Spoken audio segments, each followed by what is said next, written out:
Bonjour à tous, donc, je suis Martin Alterac de Ségus. Je vais vous parler aujourd'hui de gouvernance de l'IA et plus spécifiquement de 5 points clés qui permettent, selon nous, d'en faire réellement un avantage concurrentiel. Avant de parler de ces 5 points clés, je voulais commencer par vous parler du pourquoi. Pourquoi c'est important d'avoir la gouvernance de l'IA en tête quand on lance des initiatives IA, quand on développe des produits et quand on veut faire de l'IA un des composants clés qui a un impact réel sur des fonctions importantes de l'entreprise.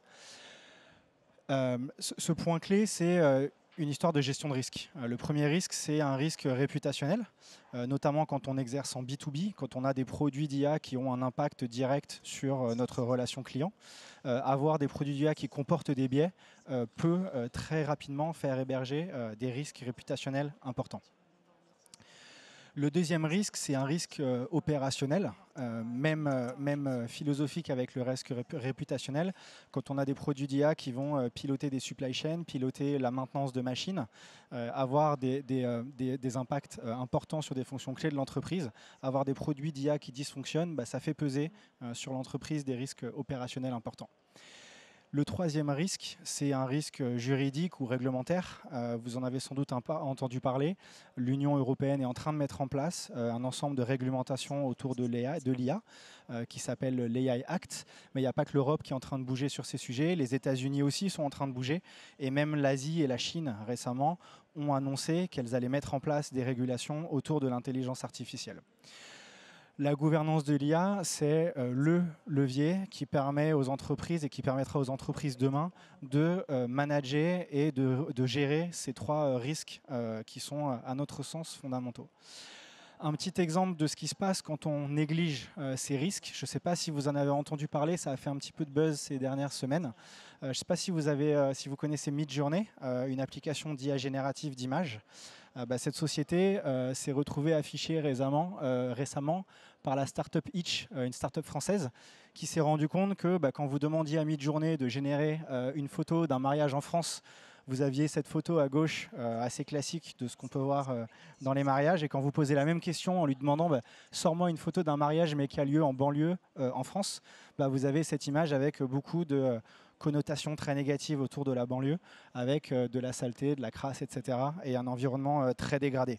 Donc on a là exactement un très bon exemple de ce que peut générer comme risque réputationnel une IA biaisée qui est mal gouvernée et qu'on ne maîtrise pas correctement.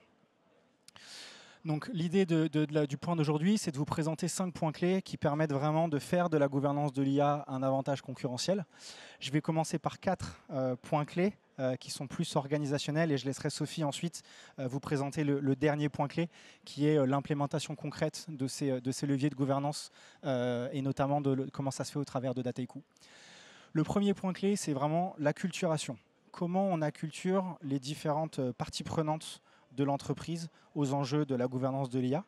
Pour que cette acculturation se fasse de manière efficace, ce qui est important, c'est d'avoir une stratégie qui soit différenciée et personnalisée en fonction des différents rôles et responsabilités liés à l'IA dans l'entreprise. Le deuxième point qui est clé, c'est de réaliser un audit initial, un point de départ, qui va permettre à la fois de dérisquer les initiatives existantes, parce que la plupart des entreprises aujourd'hui ont des initiatives d'IA en cours avec différents niveaux de maturité, mais aussi de définir globalement les zones à risque. Cette notion de zone à risque, elle est très présente dans les différents projets réglementaires qui sont en train d'arriver en Europe et dans d'autres régions dans le monde. On va demander aux entreprises de cartographier les zones à risque dans leur entreprise pour identifier dans quelle partie, dans quelles activités il va falloir avoir une gouvernance spécifique des produits d'IA. Le troisième point clé, c'est la définition de cette gouvernance, c'est-à-dire comment mettre en place des process et une comitologie qui va être adaptée à l'organisation de l'entreprise et à tous les différents modèles, plus ou moins centralisés ou décentralisés, qui existent. Et enfin, le quatrième point clé, c'est l'amélioration en continu. L'IA est un sujet relativement nouveau, la gouvernance de l'IA encore plus. Et donc, c'est vraiment très important de rester en veille, à la fois pour anticiper les évolutions réglementaires. Et là, on parle d'anticiper des évolutions d'une réglementation qui n'est pas encore 100% figée. Donc, là, cette notion de veille, elle est vraiment très importante. L'autre point qu'on trouve particulièrement important, c'est le fait de rester en veille sur ce que font les pairs, les autres entreprises, parce que c'est forcément un sujet sur lequel tout le monde va, entre guillemets, apprendre en marchant. Et donc, ça va être très important de regarder ce que font les autres et d'être capable d'être à l'écoute de ce que font les différentes entreprises dans ce domaine-là. Donc, commençons par un petit zoom sur cette notion d'acculturation. Il y a 3 niveaux qui nous paraissent clés, qui doivent être acculturés aux risques liés à l'intelligence artificielle. Le premier niveau, c'est le niveau des exécutifs, des responsables à haut niveau de l'entreprise. Ce qui va être très important, c'est de faire passer à ses interlocuteurs, à ses parties prenantes, des notions clés autour de la gouvernance de l'IA, évidemment autour des leviers, des défis, des impacts, des risques, mais aussi des principaux points clés pour organiser la gouvernance de l'IA dans leur entreprise. Le dernier point qui est aussi très important, c'est de présenter quels vont être les différents rôles qu'une entreprise va devoir mettre en place pour être capable effectivement de gouverner l'IA dans une entreprise. Et ça va être la responsabilité des comités de direction de mettre en place cette organisation. Le deuxième levier qui nous paraît clé, c'est ce qu'on va appeler des PO, PMO, des chefs de projet, ceux qui vont être à la tête des initiatives IA dans l'entreprise.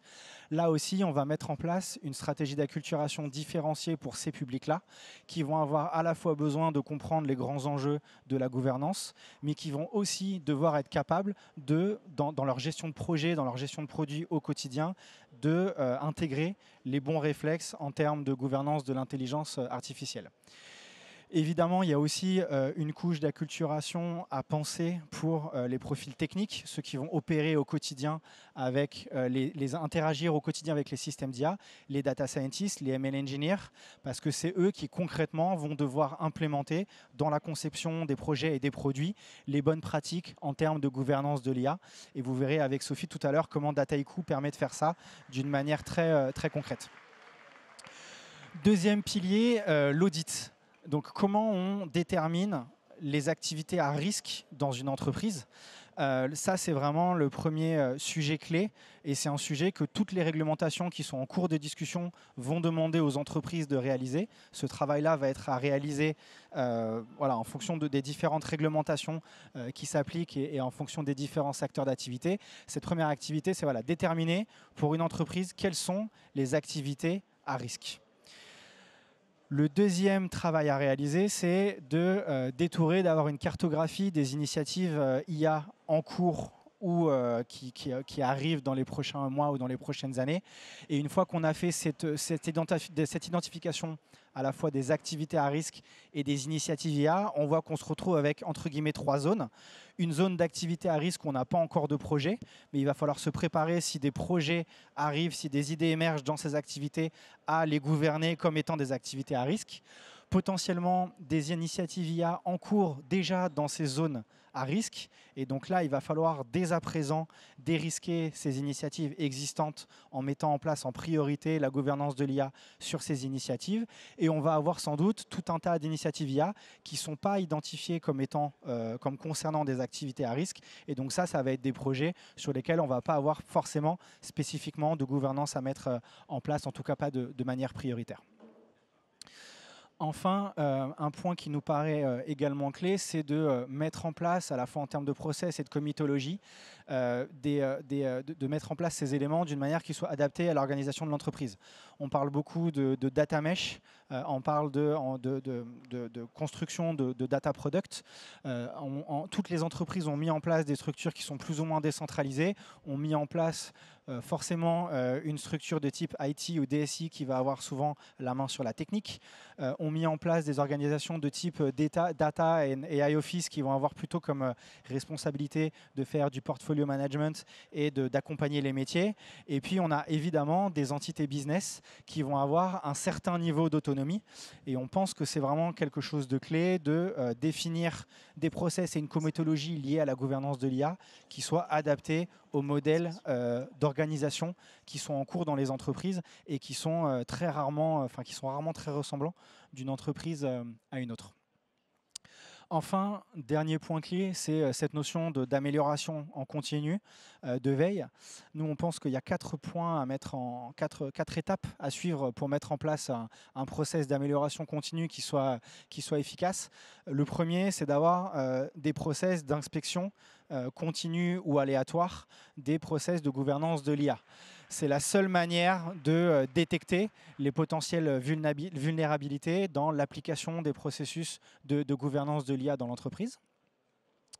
Le deuxième point, c'est d'être capable, évidemment, suite à ces inspections, de lever des écarts et, plus important, d'engager les parties prenantes sur la résolution de ces écarts. C'est-à-dire comment vous conseillez, comment vous proposez et comment vous concrètement, comment vous définissez des mesures correctives qui vont permettre de résoudre ces écarts. Le troisième point, c'est d'être capable de mettre à jour les process de gouvernance de manière continue, puisqu'évidemment, une fois qu'on a levé des écarts, en général, ces écarts, ils apparaissent quand les process existants sont mal connus ou mal appliqués. Et enfin, le quatrième point, c'est d'être capable de réaliser une veille active, une veille d'un côté sur les évolutions réglementaires qui ne manqueront pas d'arriver dans les prochaines années, mais aussi, je le disais tout à l'heure, sur les bonnes pratiques des pairs. Et donc, typiquement, ce que vous faites aujourd'hui, ça fait partie de cette veille de venir voir comment les autres entreprises gèrent leurs projets, leurs produits d'IA. Et donc, on vous engage à faire la même chose demain sur la gouvernance. Je vais passer la parole à Sophie pour vous parler de l'implémentation concrète de ces principes-là dans Dataiku.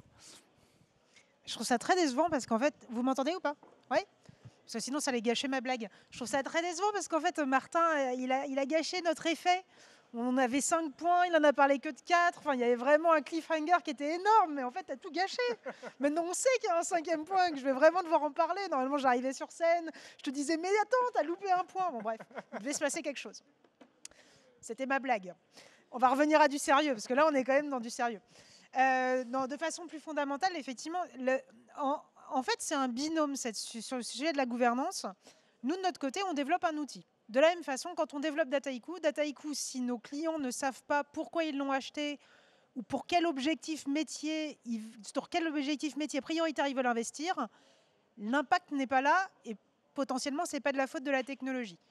Sur un processus de gouvernance, ça va être un binôme entre le fait de savoir quel est le processus à mettre en place et ensuite d'avoir les moyens de l'opérationnaliser. Donc nous, à notre niveau, au niveau de notre rôle, qui est le rôle d'éditer une plateforme technologique qui accompagne la croissance de nos clients à l'échelle de la bonne façon sur le développement de l'analytics et de l'IA dans l'ensemble de leur processus métier, on pense également, comme Ségus, que la gouvernance, c'est absolument clé. Concrètement, en fait, aujourd'hui, pour tous ceux d'entre vous qui connaissent Dataiku, vous connaissez probablement, principalement, l'espace qui est en bas à gauche, qui est l'espace qui vous permet de construire n'importe quel cas d'usage. Donc, c'est l'espace qui va vous permettre d'acquérir vos datas, qui va vous permettre d'appliquer un traitement de pipeline, qui va vous permettre potentiellement de faire un peu de code, d'intégrer du machine learning, maintenant de faire des LLM, tout ce qui va se passer ici. D'un point de vue gouvernance, on pense que chaque projet est assez unique. Donc en fait, c'est très compliqué d'éditer des règles qui vont être un one size fits all dans lequel on va se dire systématiquement, il faut faire de la fairness. Probablement pas. En fait, il y a des endroits dans lesquels on n'a pas besoin de se poser des questions de fairness. Par contre, il y a des endroits dans lesquels c'est absolument critique de se les poser. Donc notre objectif en tant qu'éditeur, c'est de faire en sorte que ce que vous allez retrouver dans le design va être aussi riche que possible pour répondre à tous les différents types de scénarios qu'on va rencontrer dans n'importe quel type de cas d'usage. Une fois que ces scénarios ils sont construits, qu'ils sont validés, qu'on sait ce qu'on veut faire, la deuxième étape qui est clé quand on veut passer à l'échelle, c'est d'être capable de les déployer. Les déployer, ça peut vouloir dire j'ai un pipeline de data, j'ai 4 scénarios d'automatisation, je vais les mettre en production. Comme ça veut dire j'ai un vrai modèle de machine learning sur lequel je vais devoir l'opérationnaliser avec de la supervision, avec du drift, etc., etc., etc. Tout ça, ça va se passer dans cette autre partie qui est la partie opérationnalisation, avec une volonté de notre côté d'avoir une opérationnalisation universelle, unifiée. C'est pour ça qu'on ne déploie pas uniquement sur du Dataiku. La partie qui est clé, finalement, la partie dont parlait Martin, c'est la partie d'avoir la capacité de mettre au-dessus de ces différentes activités une couche de gouvernance. Et donc ça va se matérialiser chez nous par un autre espace qui s'appelle Govern. dans lequel nos clients vont avoir la possibilité de retrouver l'ensemble de leur portefeuille d'IA et de venir le qualifier, que ce soit en matière de risque, en matière de valeur et en matière de progression. Donc je vais vous montrer plutôt la partie qui est en haut. À noter une partie que je vais vous montrer aussi, qui est que cet espace Govern, si certains d'entre vous commencent déjà à l'utiliser, est-ce qu'il y en a qui connaissent déjà? Ah, une personne. Donc cet espace Govern, quand vous le mettez en place, il arrive avec une configuration standard. Cette configuration standard, elle peut être amendée, elle peut être enrichie, et puis nous, on va venir avec une approche solution, un peu comme sur certaines autres de nos activités, notamment par exemple sur l'EU AI Act, qui est aujourd'hui une des réglementations prioritaires sur laquelle on fait du travail. Donc, je ne vais pas vous faire une démo en live, il y a certains de mes collègues qui en ont fait une tout à l'heure, mais je vais vous montrer à quoi ressemble l'outil et surtout quels sont les grands concepts derrière. Premier point, en fait, c'est un espace qui est à part. La raison pour laquelle c'est un espace qui est à part, c'est que pour revenir à ce que je vous présentais avant, de mon point de vue, piloter les risques ou piloter un portefeuille d'IA, ce n'est pas forcément fait par la même personne que la personne qui va au quotidien développer. Et donc, on a voulu, de façon formelle, distinguer les environnements pour pouvoir permettre justement d'avoir bien un espace cockpit de pilotage du portefeuille d'IA. Donc, quand on arrive dessus, quand on arrive sur cette page-là, on va avoir la possibilité de faire plusieurs actions. On va avoir la possibilité de retrouver l'intégralité des items qui vont avoir besoin d'être gouvernés. Donc, par exemple, l'ensemble de vos projets, l'ensemble de vos modèles, l'ensemble de vos versions de modèles. Vous allez avoir la possibilité de les regrouper par initiative métier. Dans un premier objectif de pouvoir venir commencer à mettre de la metadata au-dessus de vos projets, mais avec une approche très structurée, vous allez pouvoir revoir l'évolution de vos projets gouvernés. Et puis après, derrière, on va avoir un modèle registry, un bundle registry. Donc pour ceux qui sont peut-être un peu moins familiers de Dataiku, ce que nous, on va appeler un bundle registry, c'est un paquet qu'on a fait à partir d'un projet. Ce projet, de la même façon, il peut intégrer que de la data, du modèle, d'autres choses. L'objectif, c'est qu'on puisse vraiment packager tout ça pour qu'il y ait une pleine traçabilité de ce packaging. Premier point de départ, je vais donc, comme ce que je vous disais, pouvoir voir l'ensemble de mes projets qui sont gouvernés. Donc, c'est l'ensemble des projets que j'ai décidé de suivre. Dans une organisation, on peut très bien avoir des projets sandbox. Un projet sandbox, normalement, il n'est jamais censé passer en production. Il n'est jamais censé être beaucoup plus transformatif et impactant que ça. Ça, c'est mon hypothèse de départ. Mais peut-être que vous auriez envie de tout gouverner. Dans tous les cas, vous allez avoir un endroit dans lequel vous allez avoir une vue de l'ensemble de vos projets, donc ce que vous allez retrouver ici. Si on cliquait dessus en sous-jacent, il y aurait aussi les autres éléments liés à ce projet-là. Mais on va retrouver les notions dont je parlais, donc les notions de workflow et les notions d'initiative business. Ce que vous allez voir ici sur la partie de droite, c'est que, en fait, en commençant à appliquer un peu de jugement, là, nous, initialement un jugement très simple, qui est vraiment de mettre une note de 1 à 4, on va aussi commencer à pouvoir faire des familles de projets en fonction de leurs risques et de leur criticité et en fonction de leurs valeurs. Donc, qui va commencer à être une première façon de surfacer la façon dont mon portefeuille se positionne. On va retrouver... Il marche mon petit machin. On va retrouver ici aussi, comme vous pouvez voir, différentes étapes de processus. Et puis, si vous regardez bien, vous pouvez voir en haut, finalement, ici, je vais avoir que 4 petites étapes, alors qu'en dessous, j'en ai plus. On va en fait pouvoir venir paramétrer des workflows qui vont être différentes, parce que aujourd'hui, on va parler de l'EU AI Act. Demain, vous êtes dans une entreprise qui a à la fois des activités aux États-Unis et des activités en Europe. Vous n'allez peut-être pas vouloir que toutes suivent le même workflow. Mais même au sein de l'Union européenne, on va peut-être vouloir que certaines parties d'activités soient vraiment monitorées de façon très stricte sur l'EU AI Act. On va peut-être vouloir qu'à d'autres endroits, ça soit quelque chose d'un petit peu plus léger ou au contraire beaucoup plus profond, parce qu'on va aussi avoir du model risk management parce qu'on est en finance. Si on prend l'EU AI Act, qui est un des sujets dont on parlait aujourd'hui, donc comme Martin le disait, de toute façon, c'est quand même un des éléments les plus transformatifs qui est en train de se passer aujourd'hui dans l'environnement de la gouvernance. Et ce n'est pas le seul. L'UE a été beaucoup plus en avance, peut-être des fois par certains considérés comme étant un petit peu pénible là-dessus. On vient de voir que Joe Biden vient d'éditer lui-même aussi un texte qui montre un premier pas des États-Unis pour aller dans cette direction. Nous, ce qu'on est venu faire à notre niveau, c'est qu'on est venu faire une digestion de la réglementation telle qu'elle existe à date, pour regarder comment ça pouvait se traduire dans différentes étapes de workflow qui permettaient de passer d'une identification à une qualification et une validation du projet. Par rapport à notre lecture, à date, ça demande une dizaine d'étapes. Peut-être que si vous faites votre lecture à votre niveau, ça en demandera 11, ça en demandera 12. Nous, ce qu'on veut vous fournir, c'est un point de départ actionnable pour commencer à avoir cette conversation. Et donc ici, notamment, ce qui a été fait au niveau de l'équipe, c'est de pouvoir digérer la réglementation et de venir la remapper, de la réintégrer pour que la personne qui va venir qualifier petit à petit le projet soit conscient des enjeux réglementaires. Typiquement ici, donc je suis rentrée dans mon workflow, j'ai commencé à descendre, je suis passée sur cette partie risk management, donc je vais bien retrouver mon article. Cet article, je vais pouvoir cliquer dessus, ressortir de la plateforme pour aller sur l'article officiel de l'Union européenne. Et puis, je vais pouvoir rajouter des notes, je vais pouvoir rajouter des éléments. On n'est pas sur quelque chose, je vais peut-être décevoir certains, on va pouvoir mettre de l'automatisation, mais on est sur quelque chose qui va rester quand même assez profondément déclarative, qui va plutôt être là pour venir accélérer le recueil d'informations et de le faire dans un seul environnement connecté à votre environnement data. Aujourd'hui, quand on voit ce que nos clients font en matière de gouvernance, pour ceux qui ont des process, assez souvent, c'est des process très manuels et assez disjoints. On ne va pas pouvoir enlever complètement la partie manuelle. Par contre, on va pouvoir quand même accélérer. Et puis surtout, on va pouvoir venir centraliser et vraiment relier ça entre la partie data et la gouvernance qui est appliquée. Une partie extrêmement importante, en fait, c'est de pouvoir non seulement permettre à quelqu'un de venir qualifier, mais surtout à quelqu'un de venir donner un sign-off. On va vouloir recueillir de la permission, on va vouloir recueillir un avis avant que d'autres actions soient enclenchées, notamment la partie déploiement en production.